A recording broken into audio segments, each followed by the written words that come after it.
지금 여러분의 화면에 표시된 날짜를 확인해 주십시오. 2025년 12월 31일 수요일입니다. 우리는 지금 세상이 영원히 바뀌기 직전 마지막 카운트다운에 진입했습니다.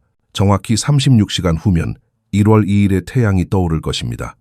축제는 끝날 것이고 중국의 수출 금지 조치는 효력을 발휘하여 실제 법률이 될 것입니다. 하지만 우리는 그 피해를 확인하기 위해 목요일까지 기다릴 필요가 없습니다. 피해는 이미 시작되었습니다. 지난 48시간 동안 우리는 시장의 분열, 즉 거대한 쪼개짐에 대해 끊임없이 경고해왔습니다.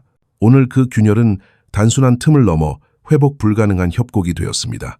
지금 제가 여러분께 말씀을 드리고 있는 이 순간, 단이라는 가격이라는 것은 더 이상 존재하지 않습니다. 글로벌 시장은 세계에 뚜렷하고 서로 다른 현실로 산산이 조각났습니다. 만약 여러분이 지금 스마트폰 뱅킹 앱이나 일반적인 뉴스 단말기를 통해 가격을 확인하고 있다면 여러분은 잘못된 현실을 보고 있는 것입니다. 여러분은 유령을 보고 있는 것입니다. 오늘 오후에 드러난 3단계 시장 구조를 냉정하게 직시해 봅시다. 첫 번째 단계는 공포의 가격입니다. 이것은 상하이의 가격입니다. 상하이 선물 거래소는 올해의 마지막 세션을 84달러 55센트에 마감했습니다. 이것은 전 세계 제조업의 수도가 지불하고 있는 실제 가격입니다. 금속을 실제로 소비하고 제품을 만들어야 하는 기업들이 지불하는 가격입니다. 그들은 절박합니다. 그들은 36시간 뒤에 국경이 닫히기 전에 재고를 확보하기 위해 수출 금지 조치보다 앞서 움직이고 있으며 물량을 확보하기 위해 얼마가 들든 기꺼이 지불하고 있습니다. 두 번째 단계는 실물 가격입니다. 이것은 중동, 구체적으로는 아랍에미리트와 두바이의 실물 시장 가격입니다. 우리는 현지에서 거래되는 실시간 가격이 평균 79달러 61센트임을 확인했습니다. 이것은 정직한 실물 시장입니다. 중국처럼 완전한 공포 상태는 아니지만 공급은 극도로 타이트합니다. 프리미엄을 요구하고 있습니다. 이것은 수출 금지 구역 밖에서도 실물은 이 종이로 된 현물 가격보다 거의 8달러나 높게 거래되고 있다는 명백한 증거입니다. 그리고 마지막으로 세 번째 단계가 있습니다. 바로 좀비 가격입니다. 이것은 뉴욕 코맥스의 현물 가격입니다. 현재 72달러 15센트에 거래되고 있습니다. 저와 함께 계산을 해보십시오. 상하이에서는 84달러 55센트, 뉴욕에서는 72달러 15센트입니다. 그 차이는 무려 12달러 40센트입니다. 이것은 17.2%의 프리미엄입니다. 저는 여러분이 이 숫자가 얼마나 불가능한 것인지 이해하셨으면 합니다. 정상적으로 작동하는 글로벌 경제 시스템에서 은과 같은 대체 가능한 원자재에 17%의 스프레드가 발생한다는 것은 물리학의 법칙으로 볼 때 불법이나 다름없습니다. 차익 거래자들, 은행들, 헤지펀드들은 바로 그 격차를 줄이기 위해 존재합니다. 만약 그들이 할 수만 있다면 그들은 뉴욕에서 72달러에 있는 모든 은을 사들여 상하이에서 84달러에 팔 것입니다. 그들은 위험 부담 없이 수십억 달러를 벌어들일 것입니다. 하지만 그들은 그렇게 하지 않고 있습니다. 격차는 좁혀지지 않고 있습니다. 오히려 어제 5달러였던 격차가 오늘 12달러 40센트로 더 벌어졌습니다. 왜일까요? 차익 거래가 죽었기 때문입니다. 거래자들은 금속을 물리적으로 이동시킬 수 없다는 것을 알고 있습니다. 그들은 1월 2일이라는 마감 시한이 넘을 수 없는 거대한 장벽이라는 것을 알고 있습니다. 오늘 뉴욕에서 은을 산다 해도 36시간 뒤 라이선스가 발효되기 전에 세관을 통과하고 상하이에 도착시키는 것이 물리적으로 불가능하다는 것을 알고 있습니다. 다리는 이미 불타버렸습니다. 뉴욕은 실물 부족이라는 바다 한가운데 고립된 종이 거래의 섬이 되었습니다. 그러니 여러분의 화면에 72달러 15센트가 보인다면 그것이 거짓말이라는 것을 깨달아야 합니다. 그것은 아무도 원하지 않는 종이 계약의 가격일 뿐입니다. 공장과 태양광 패널, 그리고 국가 전략 비축 물자가 존재하는 진짜 세상은 84달러 55센트에 거래되고 있습니다. 그것이 진짜 가격입니다. 종이 시장이 12달러나 뒤처져 있다는 사실은 코맥스가 통제력을 상실했음을 말해줍니다. 코맥스는 더 이상 가격 결정자가 아닙니다. 가격 억제자일 뿐입니다. 그리고 실물 시장은 마침내 코맥스를 완전히 무시하기로 결정했습니다. 하지만 이 스프레드는 단지 증상일 뿐입니다. 질병은 훨씬 더 심각합니다. 가격 시스템이 고장난 동안 거래량은 폭발하고 있기 때문입니다. 우리는 방금 오늘 세션에 인도 데이터를 입수했고 그것은 우리의 최악의 두려움을 확인시켜 주었습니다. 어제 우리는 중국에서 물량을 빨아들이는 진공 청소기 같은 작업을 목격했습니다. 오늘 우리는 뉴욕에서 뱅크런 사태를 목격하고 있습니다. 인도 물량은 단순히 증가한 것이 아닙니다. 수직으로 치솟았습니다. 우리는 단 하루 만에 실물 인도 요청이 26배나 증가한 상황을 이야기하고 있는 것입니다. 코맥스를 말라 죽게 하고 있는 이 인도 급증 사태를 자세히 들여다봅시다. 어제를 기억하십니까? 지난 방송에서 우리는 코맥스의 거래량을 비웃었습니다. 수십억 달러의 종이 은이 거래되었지만 실제로 실물 인도를 요청한 것은 고작 69계약뿐이었다고 지적했습니다. 그것은 겨우 34만 5천 온스에 불과했습니다. 그것은 농담 같은 수준이었습니다. 시장이 순전히 투기적이라는 증거였습니다. 하지만 오늘 그 농담은 끝났습니다. 우리는 방금 12월 31일 세션에 대한 예비 인도 통지서를 받았습니다. 실물 인도를 위해 대기 중인 계약 수는 1,847건으로 폭발했습니다. 계산을 해봅시다. 1,847계약에 계약당 5천 온스를 곱하면 923만 5천 온스가 됩니다. 단 하루 만에 920만 온스의 실물 수요가 발생한 것입니다. 어제와 비교해 보십시오. 34만 5천 대 920만. 이것은 불과 24시간 만에 실물 수요가 26배 증가한 것입니다. 이것은 거래량의 회복이 아닙니다. 이것은 습격입니다. 이것은 공포에 질린 패닉 이벤트입니다. 이것은 거의 2,000개에 달하는 거대 기업들, 은행들, 펀드들, 산업계의 거인들이 달력을 보고 1월 2일이 다가오는 것을 확인한 뒤 동시에 인도 버튼을 눌렀다는 것을 의미합니다. 그들은 더 이상 계약을 다음 달로 롤오버하는 것에 만족하지 않습니다. 그들은 더 이상 종이 서류를 들고 있는 것에 만족하지 않습니다. 그들은 실물파를 원합니다. 그들은 카지노가 문을 닫기 전에 칩을 현금으로 바꾸고 있는 것입니다. 왜냐하면 그들은 36시간 뒤에 무슨 일이 일어날지 알고 있기 때문입니다. 그들은 중국의 수출 금지 조치가 발효되는 순간 글로벌 공급망이 얼어붙을 것임을 알고 있습니다. 그들은 상하이의 12달러, 프리미엄이 블랙홀처럼 작용하여 지구상의 모든 가용한 은을 빨아들일 것임을 알고 있습니다. 그래서 그들은 가격이 여전히 72달러로 억눌려 있는 동안 코맥스의 금고를 습격하고 있는 것입니다. 그들의 관점에서 차익 거래를 생각해 보십시오. 그들은 종이 계약을 사용하여 72달러 15센트의 인도를 요구할 수 있습니다. 만약 그들이 금고에서 그 금속을 꺼낼 수만 있다면 그들은 즉시 현실 세계에서 84달러 55센트에 거래되는 자산을 소유하게 되는 것입니다. 그들은 85달러짜리 가치를 72달러에 사고 있는 것입니다. 이것은 일생일대의 거래입니다. 하지만 지금 당장 금속을 손에 넣을 수 있을 때만 가능한 이야기입니다. 인도 요구가 26배나 급증한 것은 시스템이 스스로를 격렬하게 교정하려고 시도하는 과정입니다. 이것은 종이 매도 포지션을 잡은 자들이 짓밟히는 소리입니다. 1,847개의 계약을 매도한 불리언 은행의 입장이 되어 보십시오. 당신은 그저 해지를 하고 있다고 생각했을 것입니다. 당신은 구매자가 늘 그렇듯이 다음 달로 계약을 연장할 것이라고 생각했을 것입니다. 그런데 갑자기 오늘 그들이 실물을 요구합니다. 당신은 오늘 당장 920만 온스의 실물 은을 찾아내야 합니다. 어디서 그것을 구하시겠습니까? 상하이는 당신에게 문을 닫았습니다. 아랍에미리트의 프리미엄은 현물가보다 8달러나 높습니다. 당신은 덫에 걸린 것입니다. 이 인도 급증은 은행을 무너뜨리는 메커니즘입니다. 종이 시장에 평소보다 26배나 많은 실물 자산을 인도하라고 강요하면 유동성은 즉시 고갈됩니다.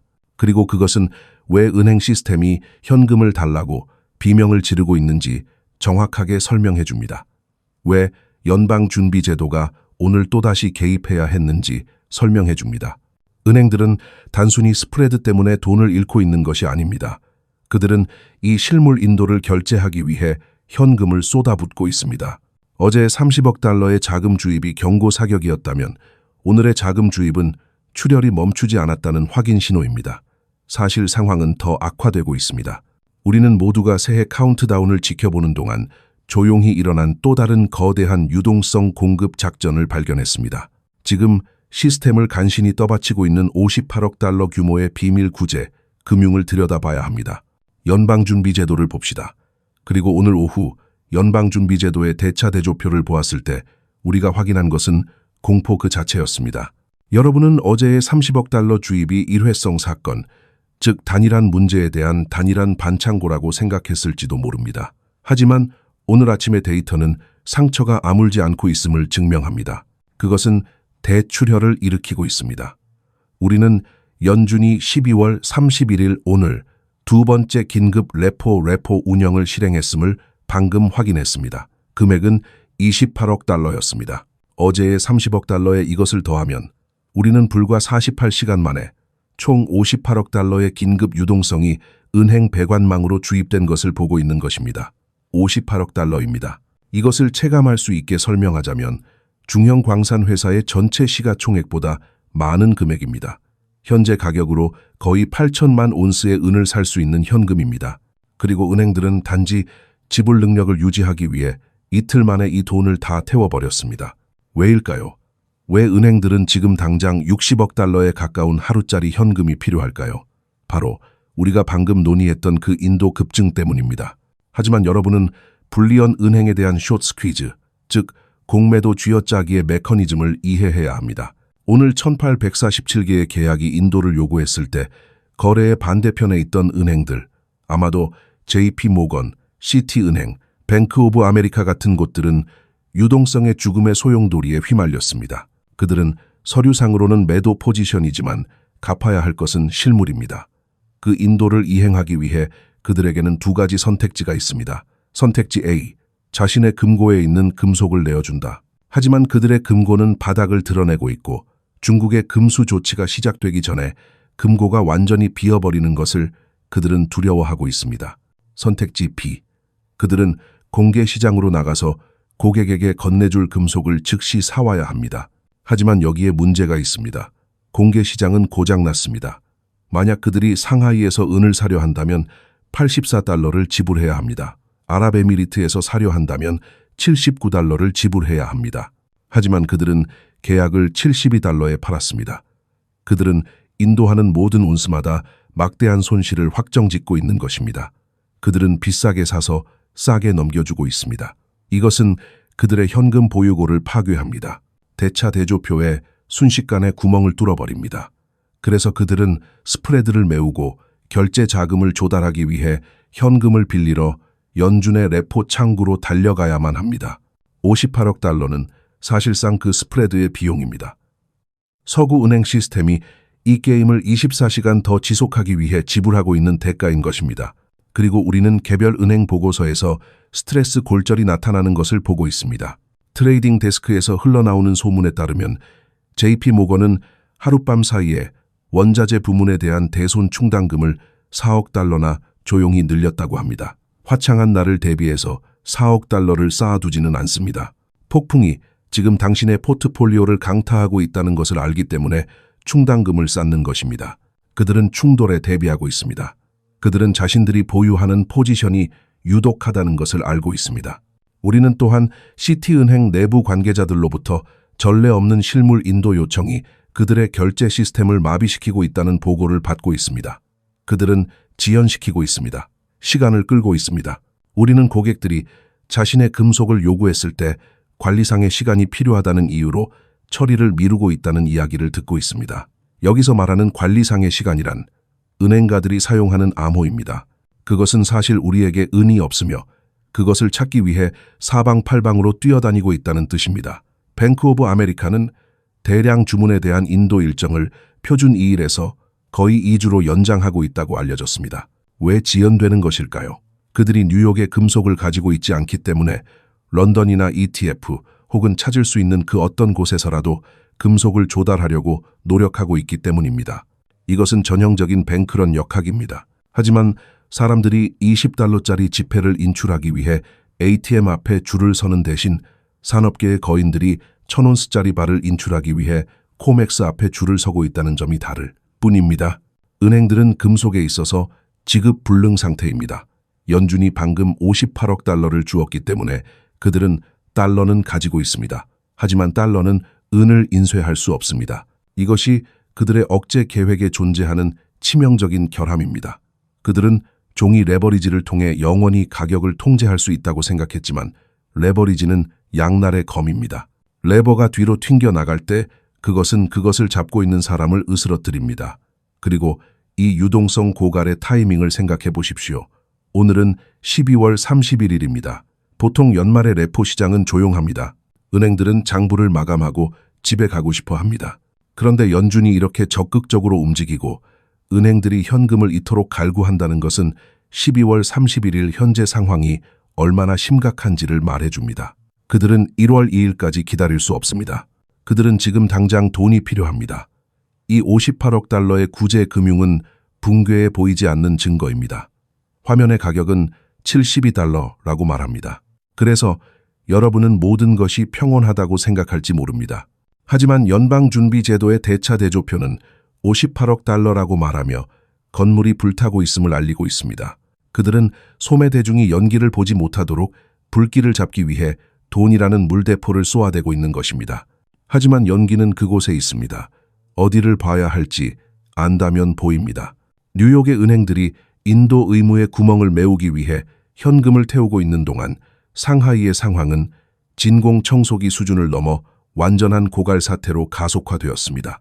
어제 우리가 이야기했던 41톤이 많다고 생각하셨다면 오늘 상하이 금고에서 나온 업데이트된 수치를 보실 때까지 기다려 주십시오.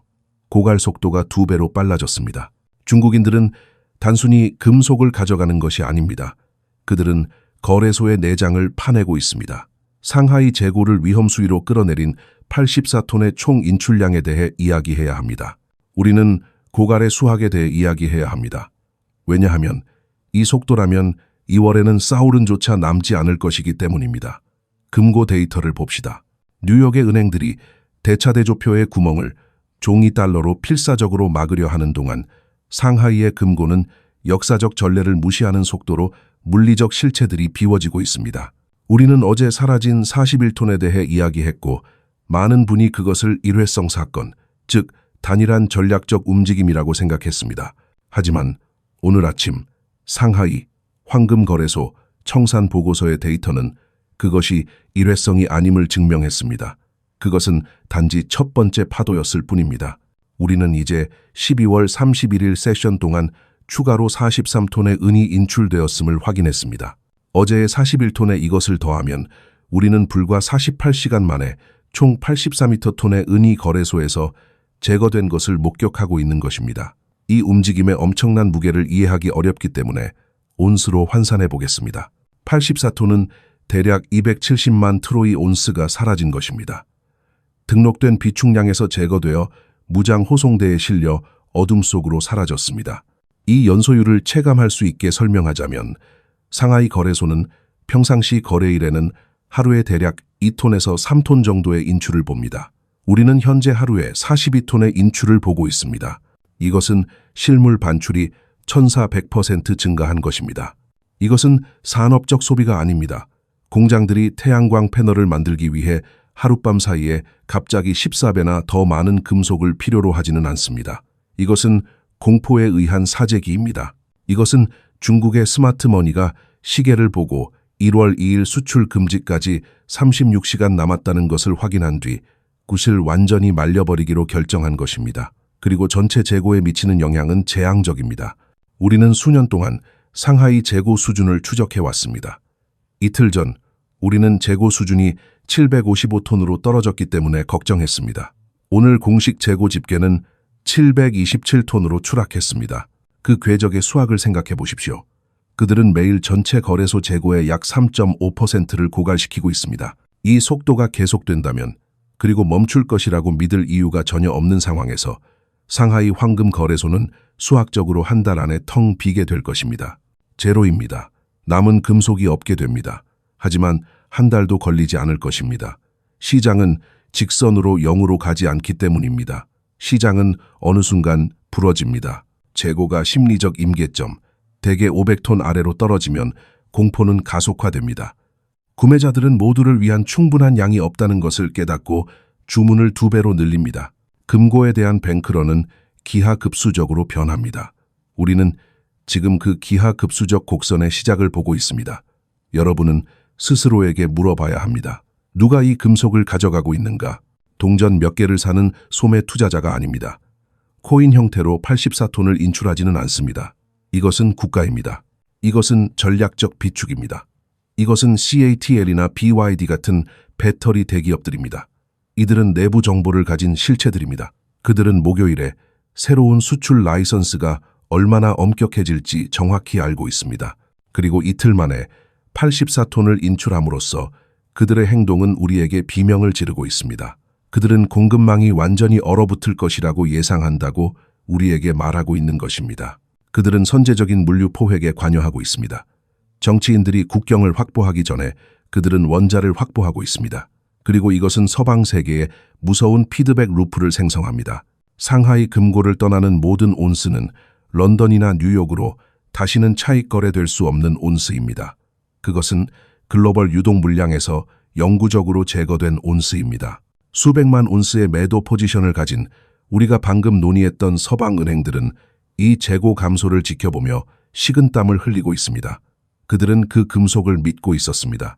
그들은 아마도, 아주 아마도 중국이 글로벌 가격을 시키기 위해 약간의 은을 수출할 것이라고 희망하고 있었습니다. 하지만 중국은 정반대의 행동을 하고 있습니다. 그들은 문을 걸어 잠그고 있습니다.